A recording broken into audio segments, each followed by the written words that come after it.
In Manhattan's 3rd Precinct, on an underdeveloped section of the West Side High Line, two gangs are face to face, preparing to fight for what's theirs.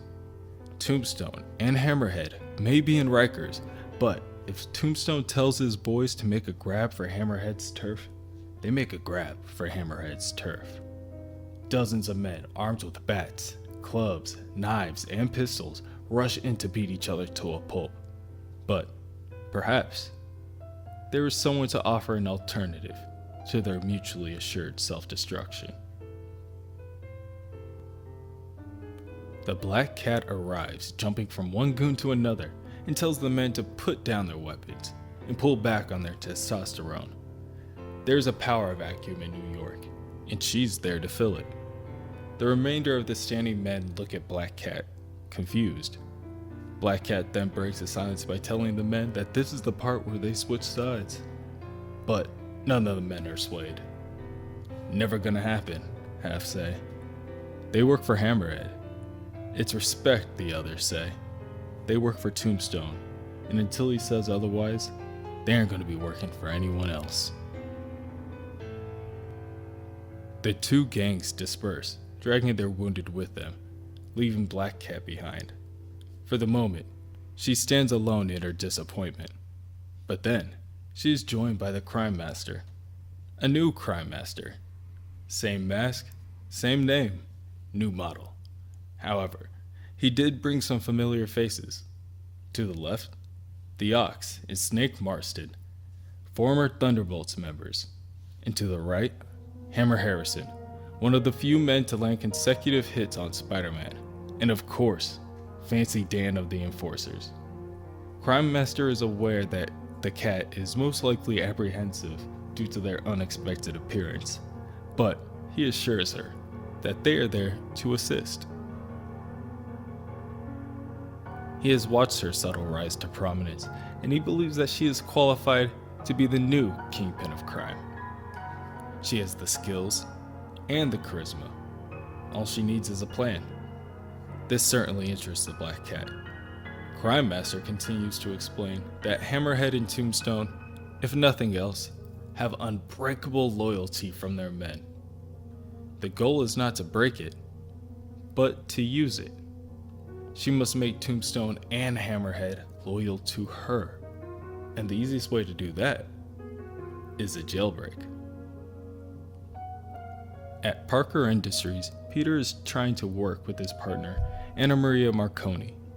She rambles on knowing that Peter isn't listening to her until she finally stands up and drags him away from the desk in order to get some coffee and clear his head. Peter apologizes for being distracted and explains the ongoing events concerning the Wraith. When Dr. Octopus took over Peter's body for a time, him and Anna Maria moved in together and became close. She uses that to explain to Peter that Otto made a lot of poor decisions. In the end, he made some good ones too. Was he a good man who did bad things? Or a bad man who did good things? Or maybe a bit of both. She still doesn't know. But the difference between Octavius and Yuri Watanabe is that Otto can't settle this issue. Yuri can.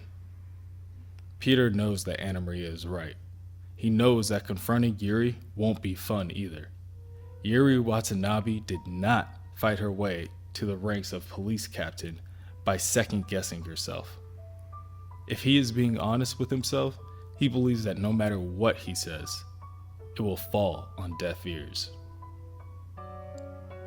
It's not just because she's tough and ambitious. It's the doubt. For any cop, doubt can be deadly. A second's hesitation can cost you your life, or the life of your partner. Trouble is, a cop's need for self-confidence can be corrupted. Corrupted self-confidence curdles into self-justification. That's what broke Otto Octavius. Spider-Man swings through the 3rd precinct until his spider sense triggers. When it does, he already knows that it's none other than Mr. Negative. Mr. Negative sinks into the shadows before Spider-Man has the opportunity to confront him, leaving him and only Yuri there to explain to him that she has received another tip. There is going to be a break-in at Rikers, and they need to make sure that they're there to stop it. Once again, Spider-Man tries to explain to her that she's being played. Mr. Negative set up Judge Howell to nail Tombstone. There's a bigger game being played here, but the Wraith doesn't care. Howell broke the law. Tombstone and Hammerhead are criminals. The rest is irrelevant. The two approach the prison to see Black Cat, Crime Master, and company amongst a slew of unconscious security officers.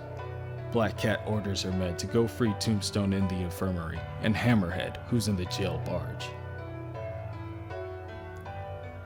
She playfully greets the Spider and asks him who his new girlfriend is and attempts to throw her chains in order to capture her opponent. Peter makes it clear that Yuri isn't his girlfriend. She's an ally. Also, as long as Felicia keeps trying to kill him, his love life isn't open for discussion. The Black Cat manages to land a scratch on Spider-Man, and he collapses to the ground as he watches the Wraith chase the Crime Master and others one direction and the Black Cat running in another. Spider-Man knows he has a choice to make. He knows he has to get Felicia under control. He will just have to hope for the best and trust that the Wraith will make the right decision. The Wraith chases down her prey in the narrow corridors of the prison as she releases fear toxin in an attempt to play with her food. The Wraith understands what needs to be done. More than Spider-Man.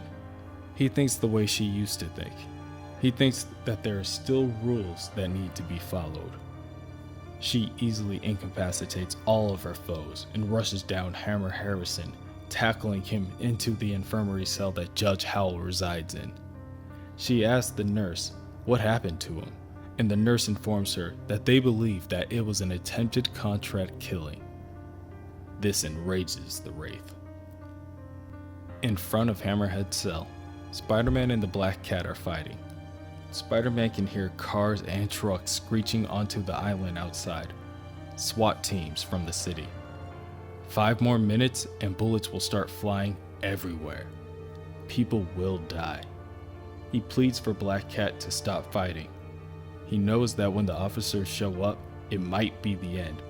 He knows that she hates him, and she may have a good reason to, but it doesn't matter. At the moment, he just needs her to stop and walk away. Whatever she thinks of him, he still cares about her. He still believes that she is a good person. She just happens to be making bad choices, and this is her chance to make a good one. With no real room to fight, the Black Cat sinks off into the shadows and makes her way off the island.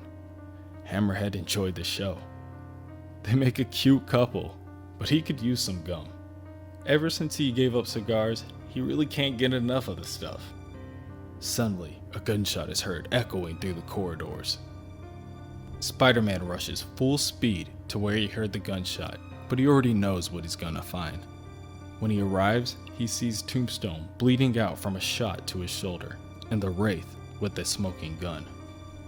All Spider-Man can ask is, "What did you do?"